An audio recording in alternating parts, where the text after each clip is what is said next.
telema tolobela mboka ye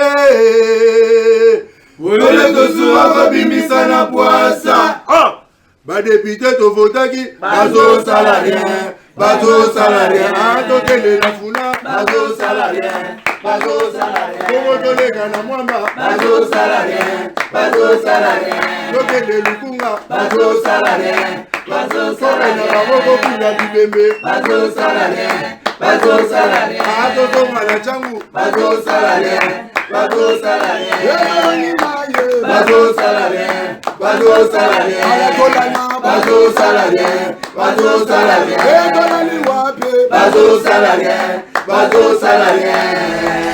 Merci Motela biso nyonso 16h déjà to soit Paul na la Raibinote toujours le Belamambo Italie insécurité dans la ville province ya Kinshasa Makambo Italie qu'est-ce qui fait que Baoudjana bazala ba remplacer donc to komina deux couches ya bato bazonyo ko la biso na Kinshasa ya liboso ezali bakuluna ya mibale ezali Baoudjana bazali banane bazali ba policier unité moko za na kati ya la police ba benga ngo Oudjana. Maintenant qu'est-ce qu'on doit faire? Qu'est-ce que les autorités peuvent faire? Tu vas pouvoir nini ba ça la porte non Oudjana va trouver une solution. Ya liboso ceux qui que Oudjana par exemple ou azali ko torturer population ebele na ville ya Kinshasa ceux qui non bazo futa maté ceux qui ba matriculer été ceux qui gouvernement ba ça rapidement ba matriculer bango ba pesa bango pe musolo bango ba futa maka ndenge sengeli ke ba torturer banyo la population boy et le ko liboso to lebele angona malobo tata mo kondamboka loba liboso ya ba étudiant ya ba finaliste plutôt ya ina ko le samedi to recherche sur vidéo wana pour que et permettre yo mutolanda biso on comprend niveau de débat to na ngolelo mais na banze te débat to za ngolelo après midi à lelo ezali ekolo lokola ma motali sécurité que ça soit bato ya pouvoir que ça soit bato bana résistance que ça soit bato bana opposition bango nyonso y compris na biso ba journaliste société civile lokola nga société civile ya vrai lokola musuté alors bon monsieur ba la couleur na bango déjà alors et kozala mieux biso noto ça la sécuriser ezali problème ezali kotala biso nyonso na après midi à lelo on peut donner tokolo bano kinga nazana tort ou nazana tort ou nazana raison non tout le cas puis ça solution nini o to retrouver les solo ya Oudjana makambo tata mo kozamboka lobai bato ebele bato boya ngo babi biso to kotele to aider ba Rwandais peut-être non ba koma pe na démocratie ba koma pe na kimia na Rwanda le moment awa na Congo na to na problème na kwa mutu problème na est problème na Kinshasa insécurité est-ce que zali normal voilà bilo tozo ban mais avant cela ezana bandiko ya kisenso babenga yito so Paul na avenue de la paix na quartier Dikanga na quartier Zelalandu na zamba ya mama Thérèse bazo benga babengi mingi problème na bango zalini depuis Jatilingo bila lancé banzela kuna misala ya nzela bazo sala nzela ba garantie locative nyonso emati ndako zalaki na $30 comme bamoni babandi ko sala nzela ndako komi $50 ndako $50 ata okikuku ya ma 12 zanga pavement ezalaki soki $10 na minute komi $40 balobi pona nini bakolo mapangu ya kote kuna balobi ete non comme bachenzela awa makambo ebongi. Alors je vais demander na tuna mutuna mona bino bakolo bandako akuna bino batu bofinga bakonzi bino batu booloba ke bakonzi des fois basala malamu te. La toute première question, est-ce que yo lingi Congo? Parce que Mutualingi Congo ne peut jamais se comporter comme ça. Mutualingi Congo on se comporter bon te. Mais yo tellement aux amoyini à Congo, voilà bizali na yo. Dans un ndenge mona bato ba yiba mbongo l'état. Il faut to linga na bolingo le kinyonso, on doit se supporter. Yebisa mutali banda kota na palais pour débé bandi. Tatu. Boni. Oh, c'est Paul, bonjour. Na pesi mbote na baninga bangai automesala na kokuta na bango na plateau de télévision. Je pense que débat ekozala très très démocratique. Makambo ya kokata moninga malobate ezate. Mais ndeko Paul tikana yebisa ba kongomani banso. Na mona la vanda na ndako na mona journaliste moko alekada na ba mafuta na ba mikate na télévision na yo awa pona koloba que ye azali procureur pour le peuple. Azala Dubai Nico Kasi ba memiye lokola ebwele. Donc ba memiye na sac inde Dubaï. Peuple etikali. Peuple congolais. Tala bato bazo ya ko distraire bino. Akozonga awa matama evimbi ale babifoteke alali place à bien. Maintenant c'est le peuple oya zozongela ayo ko distraire biso disusu. Oh non, mafuta ezalaki 1000 et comme il est le demi. Akosaka. Bilo olie matite. Bana forgeron na pesi bino mbote parce que Néropole na leka kawa ko dénoncer makambo jantini ngo bila o sala. Mbongo ya koya ko louer caterpillar pour abimisa ba imondis. Babimisi déjà. Et vendre ne saleta et moi. Na belela na sala ba descente na lemba. Mais lobby, on était étonné quand même to se pedi parce que balongoli ba imondis nyoswana bana forgeron ba yebi ngai mutu na lobby la kaba. Mo lobby na bango ngai maître papi yo songa ndo de la bwenda. Troisième intellectuel de Kabaya Kamwanga il est prophète politique. Merci Kouloutou pour l'invitation. Merci beaucoup. Non, c'est pas la mingi tant on va te dire pèse par la plateau ngai papi Josso. Mko tombolo be. Béton. Mko tombolo be. Béton. Mko mai be. Béton. Fati béton. Vous sentez déjà le pouvoir. Bukalinga mboitu. Kala mingi te tozo bétonner Rwanda. Nini? Rwanda. Au moins ta match zo beta na Qatar ba joueur ba supporter ba zo ganga na terrain. Béton mais il y a ya zala branché. Na ebse bino émission où ils ont tout le bas information mais photo beta bilo c'est rapidement parler. Hein, au segi pe na parler, oui ba problème ni auto na ngo de fona no liété. Mais au télémi na bar mo bozo ta l'émission la biso. OK place mo bo vendre bino na landa. Depuis tongo ko ça boule kutu côté aux la 10 000 francs 2 000 osoma ko na li kabo ntesa na no yebanité. Mo lo bino na talaka. Bona noyo ngala bino mbamba. Tout ça ndeko na biso ya en vol. Azali moko ya ba au cadre ya parti comme on est pistis muteba bossa les confiance hein ba côté kuna ba yo ba la campagne avant te nga bango nyonso na sala ba campagne o ya opposition na sala ata o muko atombolo candidat mwamba ye yo déjà ke ba sena o nyata opam na sala ba campagne na nko po ba tatana ba vandi kuna ba cravate ba lia ba sala le lote mais bango boy so ba kutela ba ona ba ke ba na plaza to so to ba boy no wazongisima pistis bon na tondio bo tondi mwana mboka Paul na tondio bo tondi pona mbela o PCB soto sur la mambeta li politique na tondi bo tondi banganga nzambe ya église catholique pona mbela o ba pesa ki ba kongomani pona baya ko marcher contre balkanisation ya mboka ozali discuter et envisager dans le salon politique international, na sous-régional. Na tondi bango pe pona botondi na mbelo ba pesa ki pona retrait contre EAC. Na tondi bango botondi pona mbela o ba pesa ki na population pona kotelemela contre hypocrisie ya communauté internationale.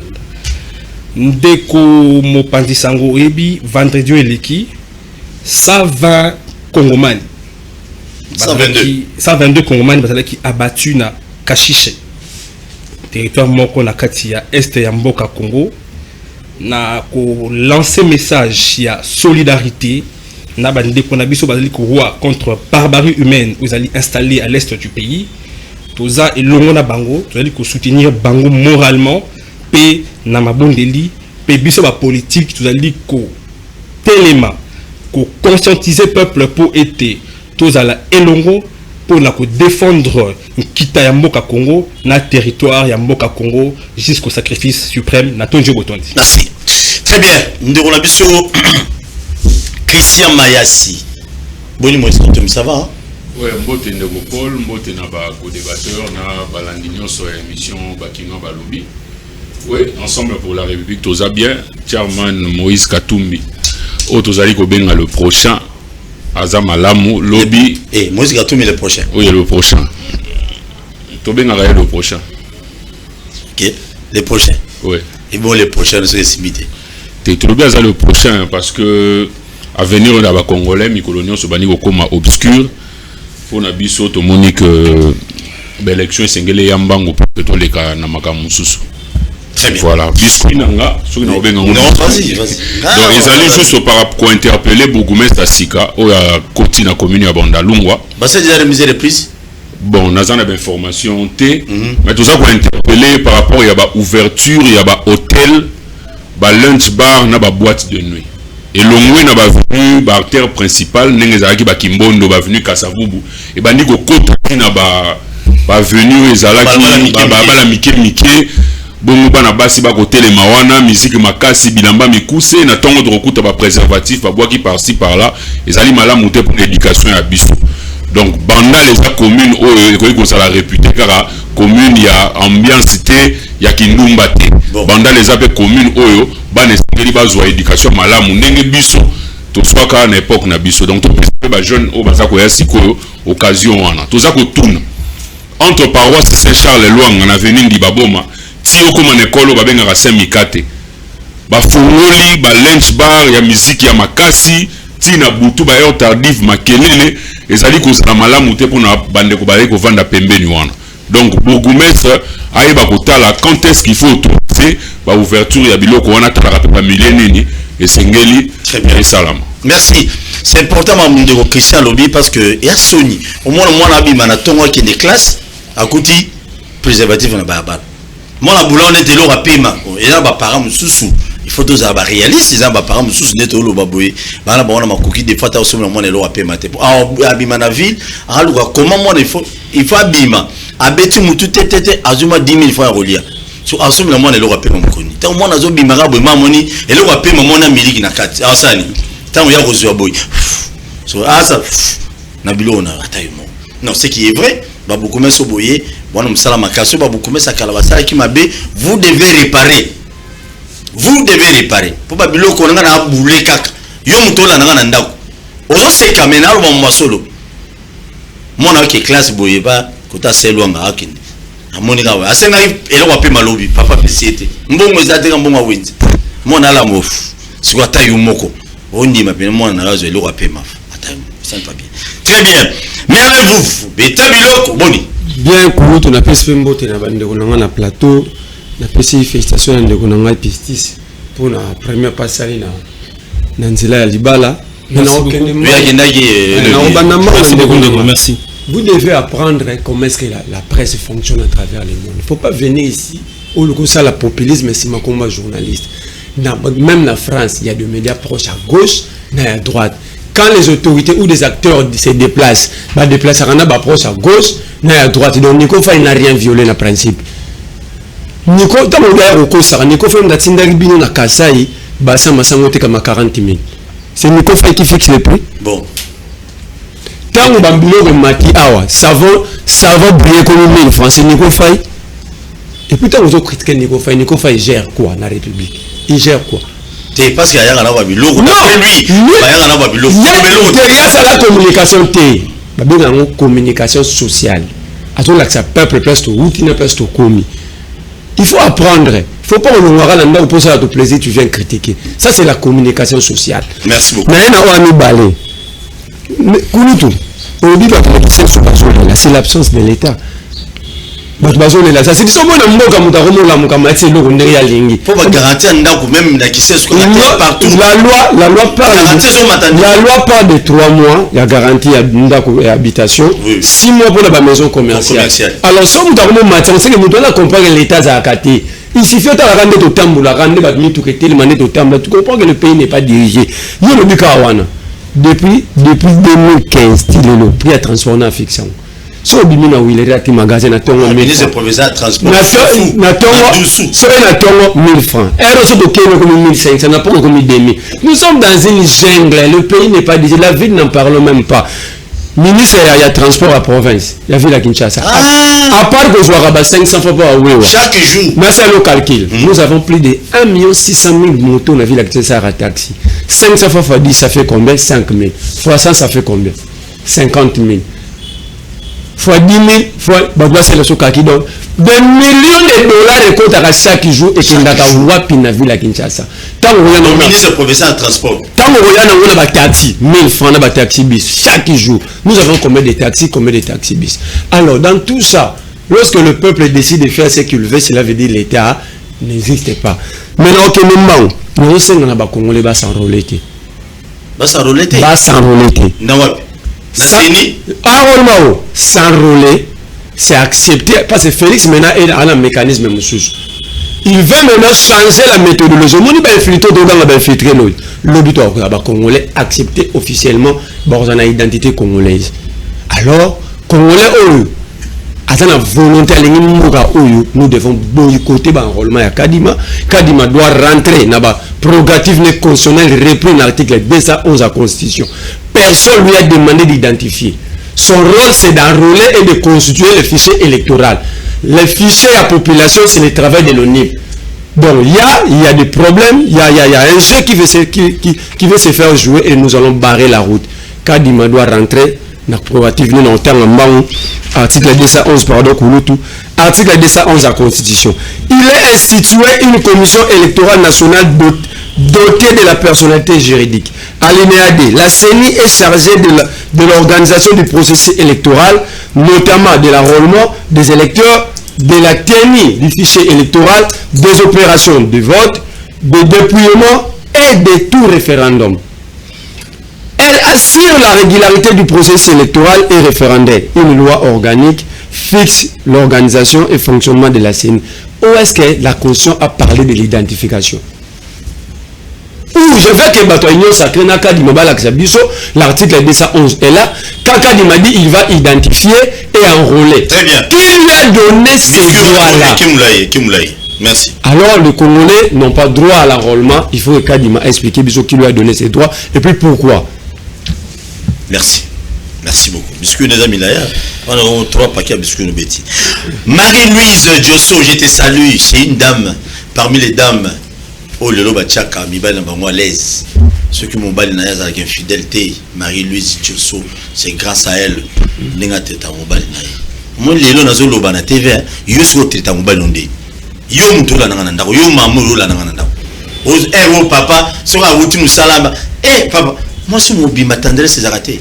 Yango à la longue, na ko presse espace na maman Louise Diosso, aya ko te ya ba maman pour ate ya ba mama ebele ya Kinshasa ba ye ba lolenge nini ba ko kanga mobali pour que mobala za infidélité. So musali sinana wileri ogana wileri tazala mpe. Azala kuzu. On a bandal ba kuzu zebe. Ba bandal ba kuzu bandal. Awa, cri de joie. Cri de Yesu. Beaucoup mais au yesi, surtout beaucoup mais au yi. Oje la kasa bobo. Wana mwana muke. Si vous avez un sentiment charnel. Akoyo. Si vous avez un sentiment sexuel, au kutana nato sous Paul. Vous avez beaucoup mais ça na bombo, il semblerait il y a baloki na mutu ka community na boso mais c'est systématique. Ati bina mutu na police à king. Et va kuza ma bien ba 10 000 fois. Merci ma délivrer yo. Apporter watina batu. Beaucoup mais ça mo atabini moko. Très bien. Naso ba ne pas de konanga pistis muteba. Explique-nous un peu. Pour que lelo otobi manaba problème nyonso to na lelo na insécurité vous allez permanent plus que même ya kwa mutu parce que les kuluna de Kinshasa ba ujana les policiers ujana lelo na Kinshasa bazo semer insécurité moko incroyable jamais vu. Qu'est-ce que l'État congolais peut faire na unité wana ya la police ba bengi ujana pour que ba congolais ba bien sécurisé puis tous à la paix à l'aise. Beta biloko za la l'aise. Na tondio bobenga sikoté bobenga après. Oui. De comment pandi sango. Mingi tango na zalaka na plateau no na ipsaka yoke. Biloko salite régime ezali ko jouer lamentablement. Au-delà de l'absence d'autorité à l'État exaté, mais vision politique globale ya mboka baza na voté. Donc on ezali ko couler na secteur après secteur. Question insécurité. Au-delà ya est, au-delà kwa mutu, la Kinshasa to Vivarango, Tongo, Midi, pourquoi? Les policiers baza na 2 rôles aux alliés régaliens ya bango. Les alliés ko protéger la personne na biloko na bango ba bien. Mais le loko kanisa awa na Kinshasa wa ba kinaso ba tambola wa elinga ka 20h. Nye voit kuta tana kuluna. Ba ko négocier. So kuta na kuluna ba ko négocier zo téléphone tikelanga o to zo téléphone pesanga sim. To sur $10 zombo hôtel tikelanga boy. Mais ba unité au babengi ujana soka kuten na kongomani na butu il faut à se substituer en kuluna on a nini na debiloko na otangelo na cadre bazali recruter na formation bazana manque ya discipline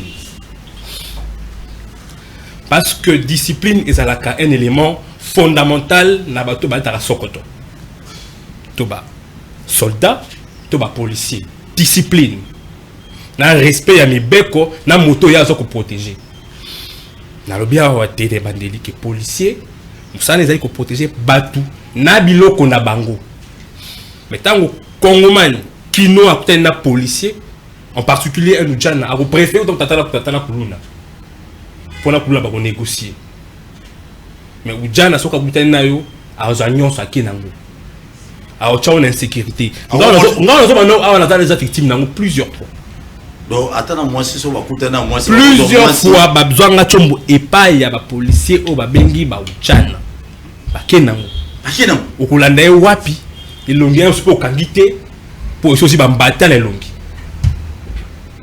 manque de discipline et arrive à aller dans le contrôle la baïté on a par la hiérarchie yango au monde qui absence d'autorité de l'état les athées pour la contrôler ma mieux va ça la cana sur le terrain tant on va quitter pour sécuriser ba congomani tout ça ba to cause na ba période ba festivité il faut être ba congomani ba kina ba la sécuriser parce que ça ba moment où ndé bato ça la nyamu ne ba kota na kata peuple pour na semer terreur na désolation il faut contrôler les ala on est dans le cadre ya koloba likambo ya ba unité ya police pour ça la désordre mais responsabilité elle était sans na katuana tant aux moto dali formité tant aux moto ça prise en charge na eza maria balonga té aux c'est la rendement ni n'est pas moto yo au pesi musala au pesi na monduki prise en charge ya malonga ezati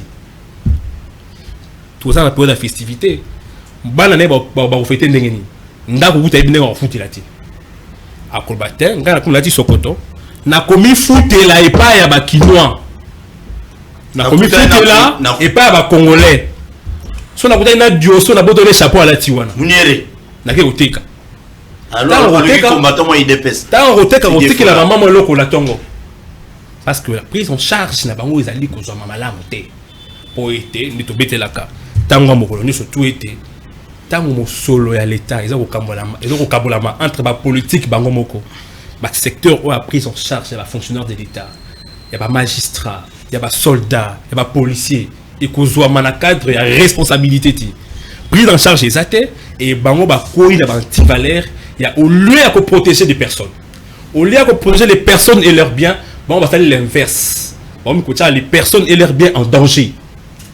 Et on a dit que Kinoa so que l'équipe 22 heures a préféré Koutou à Koutanana Koulouna pour qu'on négocie la Koulouna par contre c'est pas un coopératif la Koulouna vous dans la 5 000 il y a 90 000 c'est 10 000 de transport à ticket du mais vous avez un ticket là côté alors ben na nyoso abendio chombo abendio na porte-monnaie kenango parce qu'Azan a pris en charge à Malongate et a pris une anti-valeur. Est-ce que tant yo ba agressé au kala ozakana jour wana bozakana maman te na utaki matanga na utaka matanga yo kanele kana kincha sama 23h minoko ta parler na maman na ko ina maman palinga kinde na zalaka na mo sandwich na maboko ala sandwich babotoli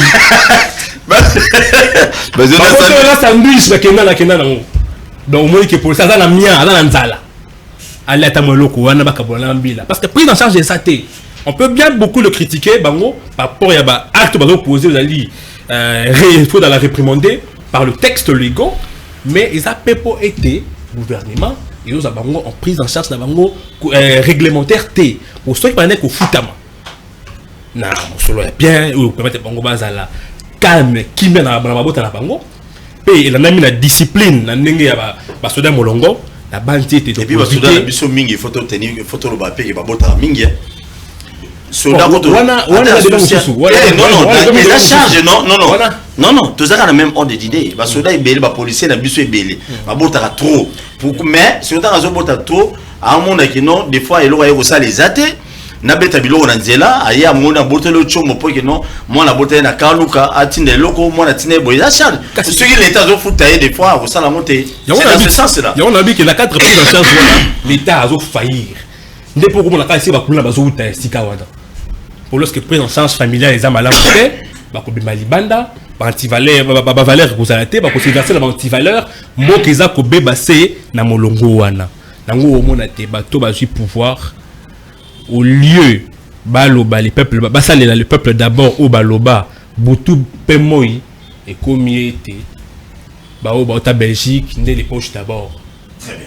Bah qu'on remplir ma poche. Qu'est-ce qu'il faut au moment où il faut ce qu'il faut faire ils allaient au lieu de mettre la cassette tango nyonso. Il faut qu'on réduire train de vie de l'État. Qu'on quitte sa mon solo ba policier ba ko kabola entre bango na bango. Pour na été mon solo mon sous bois qu'il a. Peuple na secteur où il y a développement.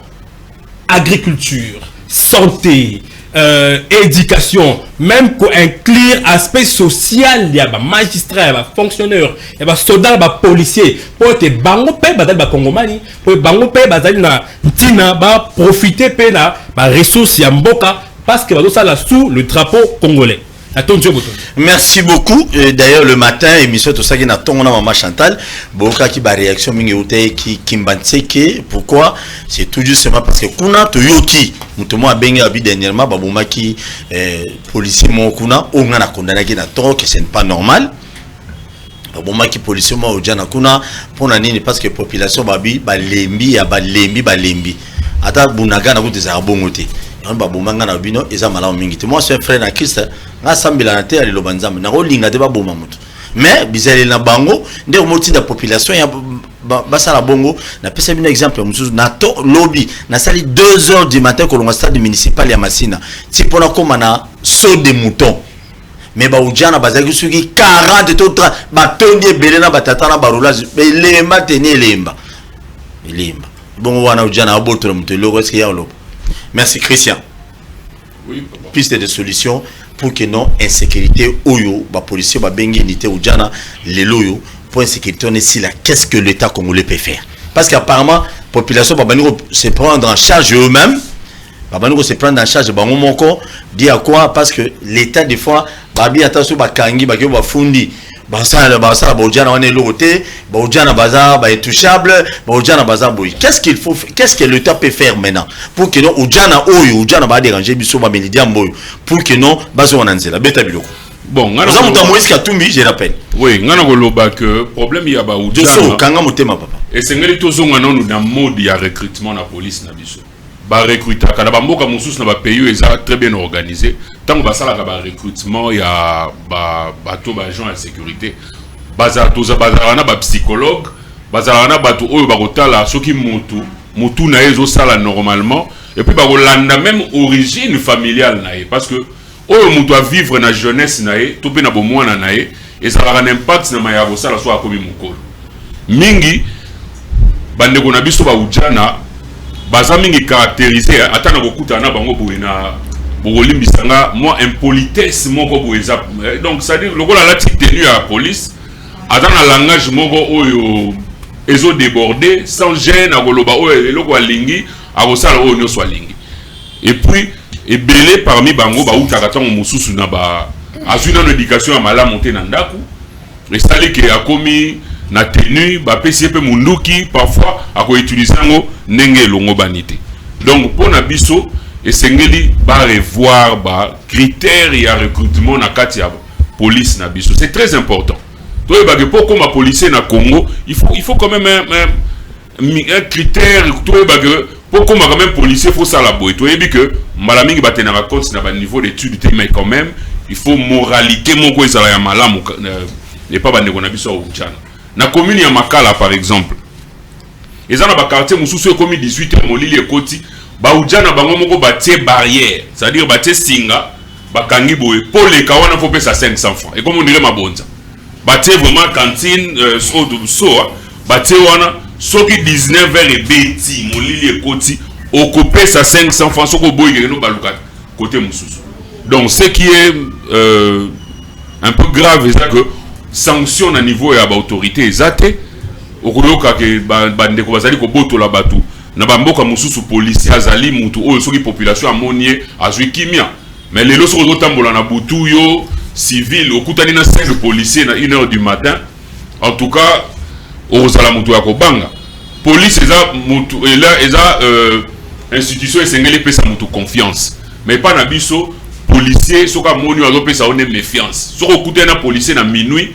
yo mo za ko mituna mais arosala ngani or na bamboka mususu soko kutena na policier yo mo moni vraiment que ozwi kimia donc biso tozo senga que police na biso d'abord ezala très bien équipé okende na souciat dernièrement nazalaki na Bandalungwa moi lo yenge salami quelque part ba ye ko benga ba policier na souciat ba policier ba alaki misato moko fanatique là quand même na garde deux il fallait baken donc tout ça à peu près selon ba chiffre ya police ba pesa biso 15 000 policiers pour la ville à Kinshasa dans une ville où tout ça à peu près 15 millions so tout ça dit division de monde que il y a un policier pour 15 000 personnes or nombre on les a manqué surtout que sur le 15 000 ils ont ba policiers mususu ba tambola na ba deuxième femme ya ba généraux batambola wana ba cousin ba kengela ba magasin ba libanais ba supermarché donc tout le monde effectif est qui t'a même ti na 10 000 biso de senga aujourd'hui ils ont même na bande ko papandisa ngo mususu ba journaliste de autant à combo até à présenter la émission mais atambola wana ba policier mibali or ba policier on va go servir na terrain pour na osala maka mususu okeno kuta ba magasin ba zoteka ba sac à ciment na ba carreau na avenue du commerce deux policiers ba télémi pendant que ba société à gardiennage eza belé oyo ba koy ko sala musala wana en lieu et place ya police na biso donc ba tika ko pesa ba individu oyo ba na fonction mon côté ba policier ba tambola nango to kutana nango partout okende quelque part mutu apesi il suffit ka opesi moi $100 boy ba pesa moi policier mo tambola nae tout ça pendant que tozo sanga ba effectif pour na ko sala sécurité na tous les quatre coins ya Kinshasa parce que la sécurité kala na Kinshasa ezalaki et ça la maraka ba place oyo ba commune eza entre guillemets reculé mais les lots tous oui tous mona que la commune le rôle Bandalungwa Kitambo Ngiringiri oyo vraiment eza enclavé mais aux mona que ba bavure ezo salama tina niveau na et puis yasuka c'est-à-dire il y a un ngana mona eza na bilément moko eza commun entre Kuluna na ba Ujana wana ba partager bilément moko commun bakomela masanga makasi bakomela bangi place ba prostituer baza o to benga ba chel na ba coin sika bazala mingi ba chel oui mingi ezala pembeni soit ya ba souciat soit nzabi de so to remarquer déjà mingi ba prostituer wana bazala soit sika tena souciat zelana no oui ba papa o beta bilona to so Apollo Kekaboy yo ebino ndeni ke ba chel bazala pembeni ba souciat mi mais naza je suis un homme du terrain elles font partie de la population. Dernièrement, nous avons na tribunal de paix à Kassavubu. Ils ont assaut, ça peut mener à terrain. Oui. Ba prostituée bazalaki wana. Na che, wana mboyi na butu bazalaka wana. Côté nisus. Bazalaka. Naza mwana fou. Beta biloko papa. Naza client na bangote, je suis un acteur politique. Je suis sur terrain. Naza na kati ya terrain, na recevaka ba plainte ya bandeko nyonso. Et la plupart oyo bazana vers Maya Kalamu, vers Mompono, balobi ke bazana problème ya insécurité. Kaba même Ujana wana bayaka kobotola bango bambongo na bango babundaka. Bachel. Oui, et comme bango moko. C'est la boula bouli Ujana ya boteli mbongo na ye. Ça soit Turquie. Moyen de funda pe na commune ezate donc ezake et sengeli na biso tout ça là vraiment attention na oetali domaine ya sécurité. Surtout en ce qui concerne comme la bangi la prostitution donc n'importe où il suffit mon lilier zala. Oya okuta ba prostituer ba telemiwa. Moi je me demande est-ce que police a sala ka musala na ye ou pas. Donc voilà. Merci. Non, on a taquiné Christian, on a taquiné mais avenue de l'école, na commune à Kinshasa. Non loi ya Bokassa si je ne me trompe pas. Na Kalembelembe, ba chel bazawana. Souciat ezawana et puis ba policier on balata abotini pas mate. Ma kolongulu na au moins il est prêt à tout. Sur ma fille wala ba futra nini, ba futra tout. Sur ma boulot c'est pas policier à protéger. Yo ce que so c'est père bakangio. C'est que je dis vérifiable. Allez vérifier. Na appuyer écart mais à cause pété. Parce que ba petit wala ba petit bande on a biso ba so ba boulaka pe mingi pembeni wana pose yakima roya boya bouli Nasuka pisala apesi la arrêté policier a intervenir.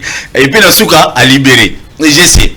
Na maison communale on a commune à Massina na sima municipal stade municipal. Ba bula wana trop ba petit na biso ebele ba bana pe musala ngo beba. Mais ba bula mais ba bula ra tilelo. Mais ceux qui anangi au moins la police ou ya colonel Kinzola pour ba policier ba embango. Mais ceux Koulou n'a pas l'opération quelque part à Massina Kachede. Bazo bundise so ba bengi la police ya colonel Kinzola ba koya jamais ba oyati. Oh ba to bazate effectif ezati. Merci mon ami moi chel ba tate bele va se retrouver. Au cours ça maman na réunion. Oh to bula na vin de l'école. De l'école na kalimele. Yo boye bien. Ah, Joso yo yebi mo. Là na futela na. Joso za la série. Yo po yebi maman nous attend la biso. Et t'as azota la biso ezakati yepe abanda boya wana. Abando ça to balanité. Ah, abando le kawana. Abanda boya ko lambela ngai azo te pa na ba. Ai pa na yo. Na ba umbu azo ya ko lambela ngai. Et puis so ya kei. Yo ko te. Azongi na ndako na ngai. Ah, mais le kawana pe. Très bien, merci beaucoup. Je tiens à rappeler ma cause bazota la biso. Na peuple congolais. Zana combien de lingua les anines? Ezam Lukunga. Bande konanga ya Lukunga. Aujourd'hui, ce qui est dans le terrain, les lots où tu as sepela, tu as une bête à ta balle, na kata kalu fungola. Na côte semaine passée place wana. Terrain wana ya balle wana à l'époque, babiso musu tu as une bête à balle à loisir wana. So bo komi wana e balle fleuve Congo botami wana. So bo lugibe bangolo bo rozwango na kata kalu fungola terrain mo balle za wana. Bino bobi banana ba bebi sango. Il y a un candidat, moi si mon voisin candidate en 2018. A Kenda wana kosa saba français belebe na quand fungola allez vérifier a bebi ce terrain batika na bango karabu plus grave encore to le ba maman sécurité to zonga plus grave encore vice-premier ministre intérieur à Selo descendant à Lumumba a beta petou à la ka bango ba kwa sa musala ti les loyo place wana batu ba vandaka c'est praticable sur côté boida. C'est incroyable. Mais il y a des gens, en même temps, ils ont des gens qui ont des gens policiers, ou bandima au côté de la police pour sécuriser, mais vice-premier ministre Alaka qui a bon ça, terrain ya balle ou ils allaient na kata ka lufungo la tile lo ebongate vice-premier ministre papa la kaso eleki bo bon ça va ta terrain.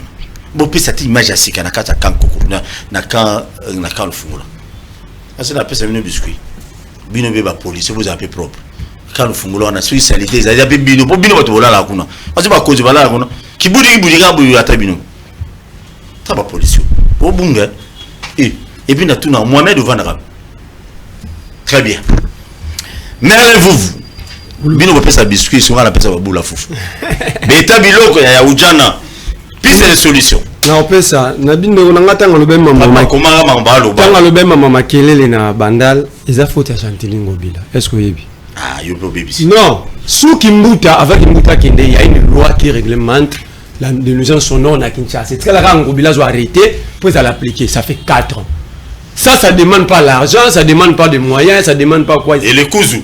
Et quand tu as arrêté, on a appliqué. Et si mais Kuzu, la musique même Kuzu, on a la carte, c'est une ville est réglementée du logo. Parce que je me pose la question. N'a pas député provincial. N'a pas Chantini. Et l'on dit les gens à mettre en application et dit Oriana nyango na kata babara na mapango to babara za bana bazara kuna to na période de classe musique e kata ka 2h du matin et surtout bara nyango za croisement nyango ni mushi bana batanga na kata mapango to mo babara wana il y a des maisons d'habitation bana bazara kuna bino mu air bozo yo kango bana batanga ka air ni bana bayibi banzembo nyoso mais santé ko lekana kura mathématique jeram banzembo ya de ben sanité banzembo ba bêtise ya salité ho ye madame na yebi ngo extrait Kulu to la kembang au moins na kata mboka l'état azana ba élément où est construit ça l'état mais na kata ba élément il y a des piliers entre autres il y a la police est là pour maintenir l'ordre et la discipline dans la société. Fort malheureusement nos policiers ne sont pas formés pour maintenir l'ordre et la discipline dans la société congolaise. Baza formé pourquoi? Mais pour na bambo ba osala ya lobika kamona rakota ba société na autant que ba société est-ce que yebi que ba policier na biso ba koma ba garçon de chambre na pourquoi nos policiers na pourquoi ba koma ba policier na biso ba koma ba garçon de chambre c'est-à-dire soko que la maison communale à Lingwala côté à Sanef nyoso ba sandumba na butu soko uzui moko okende pas policier azo kenge la maison communale au pesi mbongo ya kotibino na kati mais les sensible côté on a moi c'est un homme de Dieu papa bandela na loko lobiana ba policier alobaki on likolo yo so kota policier na biso ba komaka ba garçon de chambre ba policier belé ba ça la commune na pesa exemple ya commune on na vanda na lingwala oui nazaro yoka dernièrement balelaki matanga ya papa moko ko makila na Sanef petit papa nani makila José Makila te José Makila la kufate petit na ngabi vraiment même na sako chaki twana libana na ba oteka ba gane en public ba oteka ba soupe na to na fandi to va na petwana to komona ndenge bato ba wala petit mumito garçon gamo mola mobali na boyi ko mona na otanga wate ba kozwa basikuna ba okenda ko pesa ba policier mbongo commune maison communale de hôtel dans la maison communale. Na lobby maison communale ya Lingwala. Moi j'habite Lingwala. Oui. Soko yela kalembele me sous cette boza kota les champions wana. Oui. Soko kebeti tour legika wana batondi. Ba mituka nyoso la rana, c'est les policiers nde ba gardaka mutu zui mwasi ya ndumba ba lukelo mutuka mo ba ko bomba wana policier mo atele na sali sécurité. Yo so au côté de la mutu oseni. Tango zui mwasi ya ndumba bato ba wala na ba yebi l'utilité na bango.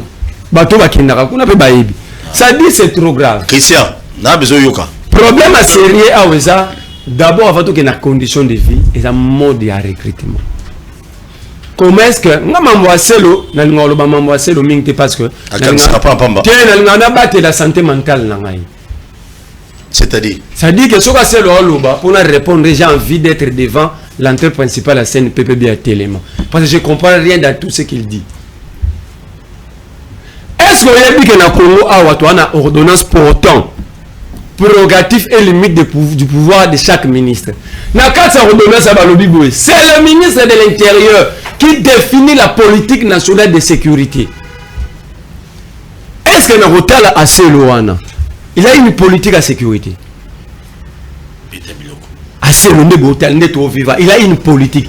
Parce que l'ordonnance est petit pouvoir dans chaque ministre dans le secteur.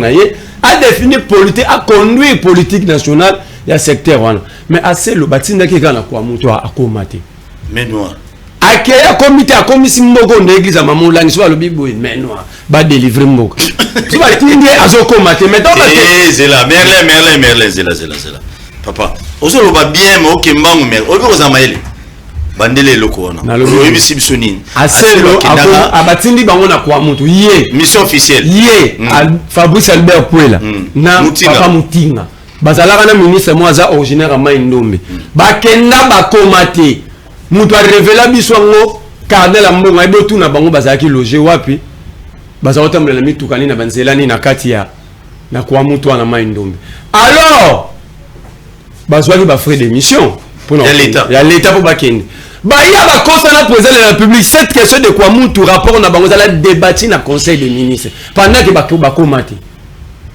Deuxièmement, assez le peut nous dire banda komiwana combien de fois à celle-ci parade échange moral dans la police parce que lui le patron.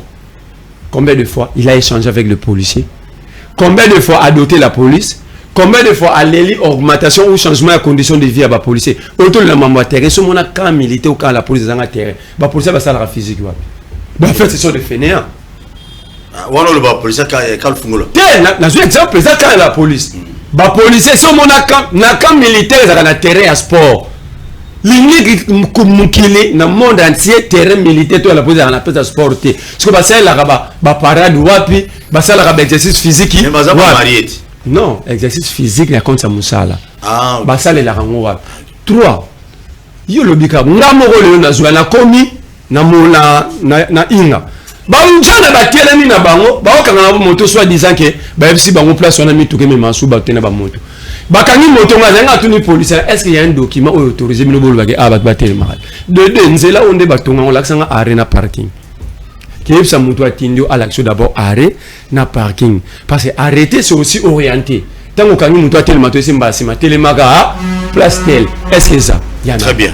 Donc en fait ici le problème ce n'est pas vraiment les policiers. Ça bateau faut pas travailler pour nous organiser moussala wana. Na ovandia na vandi lelo na lingwa la côté na hôtel la police. Les na tout na kaso. Babilongo ba roulage ba tamlo benga so ba mba se tobola ba pine ba pince ba tenai ezaka ba outil ya musala la police ba mabende wa ya ona tout eza ba outillage ya musala ka so muta pesa ka bango to ba salisa alors so police o musa c'est lourd pour passer la musala donc to comme na jungle et puis bazo ka pe mitu comme ça na policier na embouteillage na tout ni ka so deuxième question est-ce que la mboka on a procureur général ba policier ba ça infraction te tant roulage azo longo la plaque mutuka batu supposons ka longo li plaque mutuka Moutuka n'est que tout petit moutou. Comment est-ce que vous identifiez? Comment est-ce que vous identifiez que Moutuka tel? Alors, il faut recyclage. Mais grave, il faut réformer la police. Il faut des réformes profondes. Il y a secteur one. Parce que secteur one, ils ont corps d'élite. Ils ont corps, on doit besoin de maintenir discipline à ordre de la société. C'est-à-dire ils ont encadré sur le plan disciplinaire, n'a pas professeur à l'université, c'est-à-dire ils ont corps là où il faut envoyer le meilleur de nous-mêmes. Aujourd'hui, de nous tous. Or, les lots, sur les bisous, que la police est licenciée, il va enquêter. Et maintenant, il y a un côté à faire des au côté à faire des soins. Oh, Félix, c'est une chimie et toi en armée, tu vas vendre la titre au salaire. Moi, je me pose même la question de soutenir FARDC. Parce que soutenir FARDC, Oyo, Wapi. Pour même faire des scènes absolument tout le bien infiltré dans ce de soutenir en haut de soutenir na barwani et gars non biso dans le quota on appelle encore faire des c'est dans le quota bon va bien c'est la TV des tambolé là que mbo armées infiltrées banani banoma bato il suffit là quand il bango te mais bobu qui ba on a ba fonction parce que ba ça identifier vous pouvez bon sur fonction de nommer ba congolais na ba fonction et si les ba sur na commande c'est qui dit na nommer ba filtrer et mon quand tombolo na nommer filtrer mon Félix Ayambaki ba tuti tribimo ya sika oyemo Félix Asali ba tuti congolais rwandophone mais au moment qui ministre na biso ya ITP parmi les tuti congolais rwandophone mais c'est ITP na kati azali na kati Gisaro nani nomaki Félix to Kabila na kangi pas j'entends membre la police. Donc en fait ici pour la reciter il faut réformer la police. Et non, ce sont pas des dieux. Il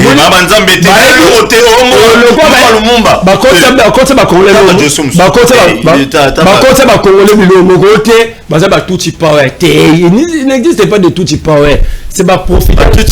Ça dit tout puissant, profiter de la faiblesse na biso. Biso mongo ba papa na biso ba mitika c'est les ça qui fait ne batona ba seja biso génération eboyi. Alors je vais citer à Lison. Moi je suis en train de préparer une plainte contre Félix Tshisekedi pour plusieurs violations constitutionnelles. Je suis en train de préparer une plainte contre Félix Antoine Tshisekedi Tshilombo pour plusieurs violations il y a constitution pour avoir vendu notre pays. Oh.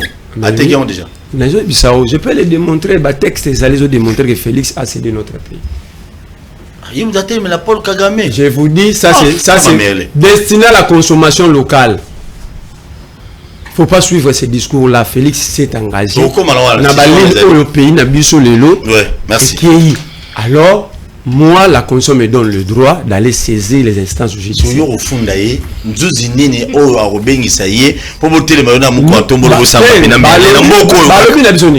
Toi, un état de droit. État de droit, c'est une dictature à Baké. État de droit, c'est une dictature à Baké. Ni pas, je veux que juriste Morabima l'accent exception. T'es exception zate mais n'engage na biso sur ba congolais exception zala. Non, dans un quantum là ya telemi ya zo samba yo samba. Dans un état de droit, la seule autorité c'est la loi. Yo no boti de bota. Non, moi non. Non. Corneille vous. Mais ça non mon kia. T'es ça prompté. OK, ça m'a mon compte. Ça prompté. Dans la forme na. Ça pour la qui s'abattu que ce pays est vendu. Alors nous devons nous lever pour défendre ces pays. Très bien. Merci beaucoup. Merci Bozali Bele Bolanda Biso. Na fond la téléphone d'ici là pour vous bien gagner bibo c'est plan émission ba muso bo c'est plan ngote a semiser c'est un imbécile. Et oui, fatu de cosita. To kontango ya to konta te vidéo za kuna. Papa vidéo ya Fatim ko Tombolo. Merci beaucoup. Merci beaucoup. Troisième intellectuel de Kabaya Kamouang, les descendants de Papa Tsekedi. Je pense que Baninga Balobi. Cassiner au succès de pouvoir. Voilà. Il y a une solution. Moïse Katoumi à lobby. Délice Sang à lobby. Merlin n'est pas à côté de la bon, Merlin à lobby. Tout ça a fallu à lobby. À Winner. Hey, Inner plutôt. Ah. Bon, on a Inner. Bon, on faire partie de la partie de la usine de fabrication d'engins ainsi PCA dans Kabouya. On a appartenu. Kabouya c'est le PCA. Il y a la société où on a bango bazalaka ya Belgique. Merci beaucoup. Voilà. Et Biloko. Nous quand la senti Kabouya 10e yoka obeti Biloko. J'ai confiance. Nathalie Pistis. Tant on zoom pour la première fois à Tchibou. Asa mabe. Et rappelez nga elomo. Ni. Autorité morana ya zakana zamba mema munduki. Je me pose la question combien de bateaux à Boma. Je lui ai posé cette question sur un plateau. Délice Sang. Et je l'apprécie beaucoup. Hein? Oui. Après ça, Bimolima na awa pour le bateau Covid. Moi, ça a prétention à l'intelligence. Mais tant que ça m'a donné une image. Alors, bateau, il y a mes condoléances. Alors, je te protège, je t'ai dérangé tes boutiques. C'est le pouvoir. Mon cher Pistis Alobi, régime Moyo est échoué lamentablement. De vous Valobi, il n'y a pas état de droit, et ainsi de suite. Mais nous sommes sur un plateau, nous nous exprimons librement. Tout ici, tout kiti, inquiétude, exaté. Par rapport à la question, il y a Oudiana. Alors, tout le Congo, je ne dirais pas comme eux, tout en les appuyant aussi là-bas. Mais la responsabilité est partagée. Responsabilité Ezali, côté Aoudiana, responsabilité Ezali, côté de l'État, responsabilité PSA la population. Kalamingi te tengeli tout. Sans cynique. Toyokaka ça la buzz. Toko mona ba mituka présidence eko sala sans cynique. Ngakutu melingana beta mbata na mutuka présidence. Yo, ngai mbata. Parce que muto azaki mbango. Azoya na sens inverse, sans cynique. Lokola ba tengeli to wana. Ministre provincial intérieur. Ministre provincial intérieur. Il y a mon cynique. C'est pourquoi je dis la responsabilité est partagée. Mais là, imaginez-vous que ce n'était pas les ministres. Et là qui, chauffeur privé ou soit taximan. Quelle serait la réaction de Baoudiana? Au moins, gâteau yango la plan abisso, tout profiter. Donc, et à la côté de Baoudiana, il faut respecter le principe de la police. Et à la côté de la population. Et puis côté pays à Bakonzi. Côté la responsabilité est partagée de tous les trois côtés.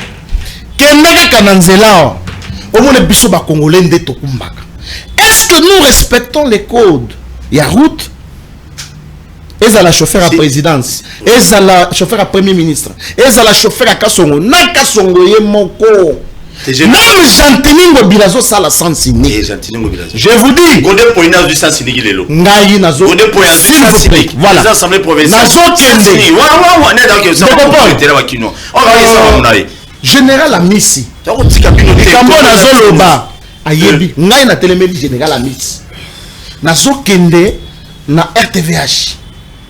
Na mutuka je suis au volant papa na tala boyi mutuka moko zoya en face nanga na sens nanga wala yeguna wa tikanzela na bloqué ba portière na boyi ko tikanzela et lui-même est descendu so tout ni bato bandaka na delvo ba ko yebisa tiba leka pembeni bazonga na sens normal. Et si tout un chacun de nous pouvait agir de la sorte, je pense que makambo susu il n'y a changé. Ndako vous a soulevé les cambomoko il y a prise en charge na et dit oyo kimuta zwaka. Mais mon cher ami, au bout c'est que kimuta zokumisa awa telemele biso na libulu awa lo bamboko yo et ko bongate. Est-ce que muta bongo ko bongi na libulu manzengele. Na libulu manzengele. Utangaba. C'est qui Kimbuta ils ont acclamé awa. Sénateur Lelo. Les sénateurs ont vendu sans inquiétude. Abima a 1050 voix. Mais vous comme sur député les plateaux. Donc, attendez comme Alexis Bizarro nommé par Félix, parce que Félix a Tekimboka. Moi, je parlais ici, j'ai sollicité de la Cour constitutionnelle que autant que la Cour constitutionnelle a mis rendre compétente pour la juger Mata Tamponio Mapon, de la même façon, moi, Papi Diosso, l'intellectuel de Kabila Kamon et prophète politique, je voudrais aussi voir la Cour à l'Obake, Nazali compétente pour la juger Joseph Kabila de son vrai nom, Hippolyte Kanambe. Et je suis allé de loin. Pour la Kolobake, s'il faut que tu vas juger, pas condamner, je voudrais voir Joseph Kabila pendu.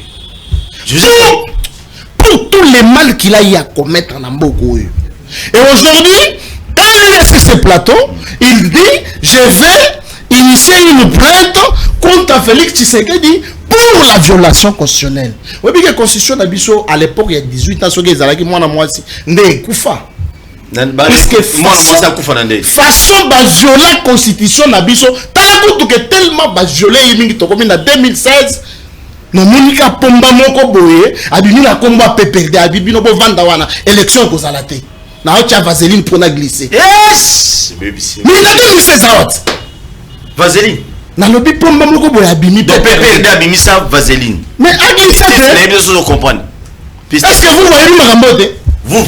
Yes. Maintenant, lorsqu'il y a Zolobake, qui s'est a violé la constitution, il faut fondre. Là, c'est normal. Mais lorsque Papi Diosso a Zolobake, il y a pour que Batal la mon congé à pouvoir à 18 ans. Autorité morale, ça les cas na Moïse Katumbi. Oui, il y a des konangaza. Tellement épais, nationalité Angelingeli. Mais il nous a dit. Mais ayebi sabiso que Moutouan a sa congolais. Et ça bichoté. Et par là, je voudrais ouvrir une parenthèse. Au moment où nous sommes balikambuya ujana, tono balikambuya kuluna. Puisque ça le dit, mieux vaut nakutana na kuluna que nakutana na ujana. Non, aucun pays dans le monde après sa totalité ya sécurité. Va aux États-Unis, la vieille démocratie. On tue à beau pourtant, même nani. En Afrique du Sud. C'est même en Angola, so ba kuluna waninga mabete. Omona mbila toto aboma et tout le monde a vidéo mususu. Donc kuluna na Luanda. Moi je voudrais rallonger ma réflexion. To suka na kuluna ya ba policier te, kuluna ya ba machete te, to kende pe na ba kuluna en cravate. Oyo comment il s'appelle encore les profs na bosani komona ekombo ekoya oya lobaka il baza bakuluna en cravate il faut to landela nani Luzolo Bambi voilà alobaka pona likambo bakuluna en cravate donc est à la côté ya ojana est à la côté ya population est à la côté ya pouvoir ici nous parlons Congo na olobate que parce que naza mutu ya union sacrée il faut na pakola mafuta non je vous dis ce qui est président de la République à Zolandanga, ni tout canyon sur la présidence, c'est surtout ma plaque ya rouge, blanc. Donc, bazo respecter Zela Tamokete. Oh ministre, oh Ngasama, oh Nganani, oh Ngamouyaya. Tout le monde. Bazaka kana sens unique. Maintenant, imaginez-vous ce que. Bakonzi bango bazo respecter. Ce que baoudjana basala ndengeni. Donc je vais encourager les gens à non, le fait que je ne peux pas encourager ça. Je démontre seulement que l'irresponsabilité est à côté à Oudjana, l'irresponsabilité est à côté à l'État, puis côté à la population. Qu'est-ce qu'il faut faire? Il faut surtout renforcer ma mesure. Pour la moni, général Kassonga Lobby, non, je n'ai pas de moyens pour organiser la police, ainsi de suite. Christian Lebia, ok, de la société boy papa, au kouti, la police moko. Moi, un certain jour, baye ko attaquer madame nanga ndaku, na yeboy na komina nanyo société ya funa bokasa. Na kouti policier alali. Alali. Je dis à Lali, à Meli, à Langwe, na niveau moko saranate. Et qu'est-ce qui fait que kaka na basouciat nde nganda jambe ezali, nganda lotoko ezali na baninga balobi, même bachel pe bazawa na pona kobula. Donc ça, nous réveillons la conscience, non pas seulement le président de la République, mais il y a biso siko population na bakonzi, que chacun voit dans sa case. Il y a responsabilité pour que makambo ici là, je ne peux pas me mettre à la place ya Kimbuta pour na koloba que mboka et bon le soutien. OK. Nasuki sasikoyo par rapport ya parce que azali avocat na représentant ya moninga na yo bon confrère Nico Fall. Bon séjour Nico Fall dans Dubaï. Pourquoi je dis ça? Alors azana Dubaï na lobby ba meni yo lokola saka. Baza ebele o ba memi lokola sac baki pour balayer bifetek. Je dis ceci, tout acte que le pouvoir pose batouana bazali. Boy. T'as l'incompétence, bako traité de tous les. Je n'ai jamais, tu sais que à cause de le président El Bosso na vie au penza ba critica ba lobela na tous les niveaux. Et a trouvé na yepé normal. Mais c'est cette personne-là, je me dis, si c'était la première dame, Maman Denise Nyakeo, Azui Christian, Azui Papi Dosso, Azui Banani, Tokei, vous signez tous les plateaux, la pistis. On m'a dit compétence là-bas, jouisseur, on m'a dit bakei. Et je me pose la question, tant que bakei wan, bazo jouir de, pourtant la kosonga, azo gérer nini. Mais ça c'est quelle réflexion ça? Merci beaucoup. Donc, eza la Ojana. Est à la population, est à la Bakonzi, est à la président de la République, Bissonio Somutu Atala, par la responsabilité naïe. Plainte oyonani vous vazolinga.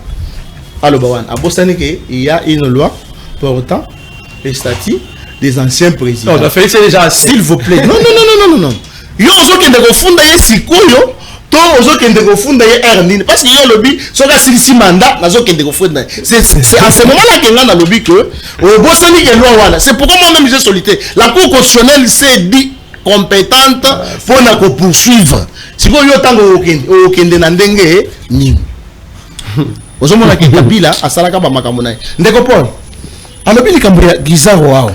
que Félix a sauté Kamboka. Mais au bon sani que l'État au Félix a eu coûté la mboka.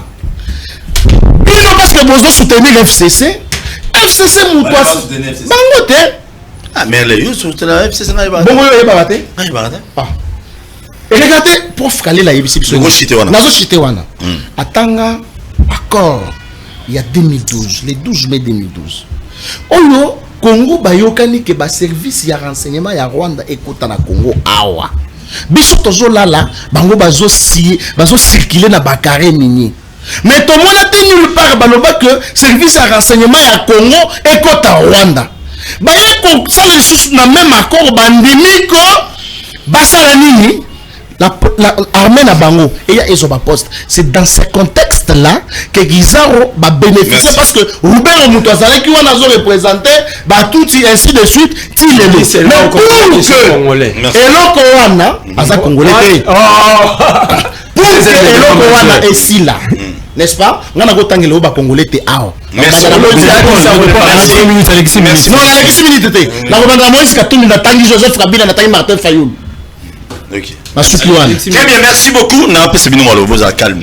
Et dans l'ande comment souligner le comment est très important. Ici émission Olo totali basée les lots na mambo tali ba ojana. Voilà. Oui, je m'en disconviens pas. Bandeko balobi, il y a pas responsabilité d'aller partager, il y a gouvernement, il y a Bissomoko, il y a population. Bon, oui, était dans le oui. Mais ça calme, j'étais pour alors, il y a le moment toujours au kaba munitions pour sécuriser ba quinoa. Ndeko mo souligner na plateau au monde na magasin mo beaucoup tout quinoa za na boula pillé te abukate. Il y a deux policiers qui ont chargé la munition plein. Mais ceux qui ont sous-siat, tout le siat, les policiers ont des balles à pas de charge. La chargeur na ya munduki. Qui perd et qui aime les Quinois. Bakonzibo et voir Makambo. ya kozwaka minduki ebima pour sécuriser ba expatrié na ba individu mais minduki ya sécuriser ba population ezate. C'est là qui pose aussi problème. C'est là qui pose problème. Ministre de l'Intérieur, Mikolo Nazana Yo, ministre de l'Intérieur aux Zawab. Il faut nous expliquer quand même là-dessus. Comment minduki ya sécuriser ba expatrié les individus, les particuliers les alliés. Na ba munitions, na 3-4 chargeurs, mais nous ya ko sécuriser Kinois. Les ministres na biso bazo tambola, wa ba Gerofar pam pam. Baza so na 13-20 policiers. Na bula Kinois na bula salemambe. Nous boulu à Salima Bazate. Donc munitions nous sommes bozoloba, boki sa train de vie, la institution na bino, si na train de vie à munitions pour sécuriser pe bino bakonzi. C'est très important. Mboso, Rosana 50 policiers té, aux institutions, je m'en fous, mais j'attends 5 policiers. Oui, c'est clair. Mon dans ça mboso mabela ki ça zate. Mon kinoa bambata li banga zate. Mais yé moi ça sur 100 policiers pour la nini. C'est quand vivre dernière chance. Tu vas bloquer on souffrir la Kinshasa en désordre. Pourquoi? Parce que des fois ba souci à toi na ba si à toi ba mindu quitter toloba soto lobi boyo tu touches bien parce que à l'époque Kokobo mana chef les aides non les biso il était dans le bâtiment bon Mikolo comme tu touches bien mais malheureusement you know toi là ba tu touches bien dans le régime on compte mo le béton béton. Merci. Vous avez une minute pour tout côté. Bon, moi, ça déjà image de la chef de l'État. Merlin, tout qui rapidement. Une minute, c'est bien. Rapide. Sur le biming là. Au moment où il transpire, il respire l'incompétence. Il est vraiment le représentant valable de l'incompétence à régime. Ah!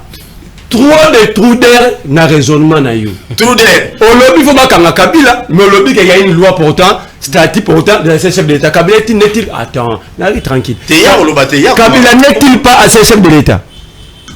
Kabila n'est-il pas ancien chef de l'État? Avant de dire, même si on a dit que mais personnalité, nos images nous importantes.